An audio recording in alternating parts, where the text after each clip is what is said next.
Hi everyone, this is Sharon here with Big City Vegan, and today I'm going to make some almond milk because it's really easy to make at home. It's really delicious and nutritious, and it's a great alternative to dairy. It's got a lot of vitamins and minerals, and doesn't have all the bad stuff that dairy has, like the cholesterol and saturated fat. So it's just a really healthy alternative, and it's so easy to make at home, and it's extra delicious when you make it yourself. And it's really, like I said, it's easy. All you need is raw almonds, and they have to be raw, so be sure to do that. These I got at Trader Joe's. You're going to need a nut milk bag, which is really easy. I couldn't find it on Amazon. I got this at High Vibe in New York City, and it was like $4 or $6, so it's really easy, nice investment. You could also use cheesecloth, but I think the nut bag works really much better. And you need water, so it's really simple. There's some optional ingredients that you could put in there if you want it to be sweeter or whatnot, but that you can add at the end. So what I've done is basically taken a cup of raw almonds and I put it in a bowl and soak them overnight. So you just put water in that's going to cover the nuts.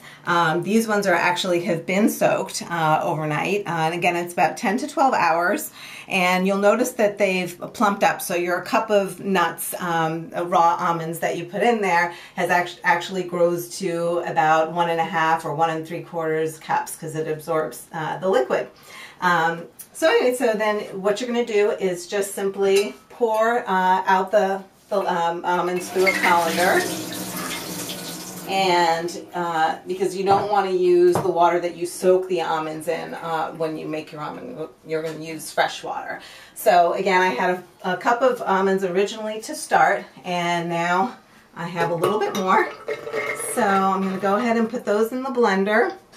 And then I'm going to add 3 cups of water. Now the amount of water you add, you can vary that depending on whether or not you want a thicker milk or a thinner milk, so you can play with that.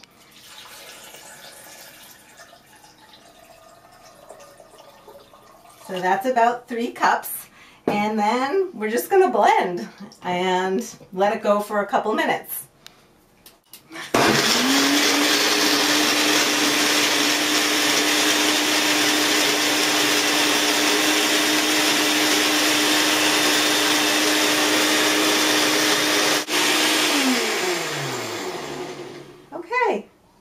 So now we've blended the almonds. It's gotten really creamy, and we're just going to go ahead now and pour it through the milk bag.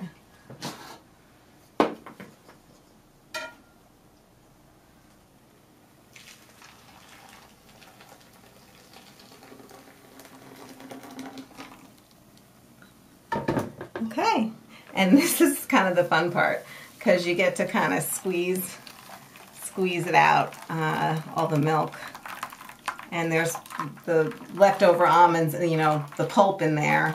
Probably spend a little more time with that, but that's pretty much most of it.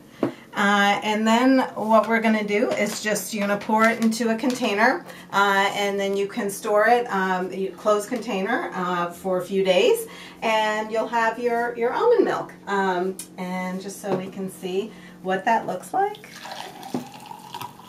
Beautiful. I love to use this in smoothies.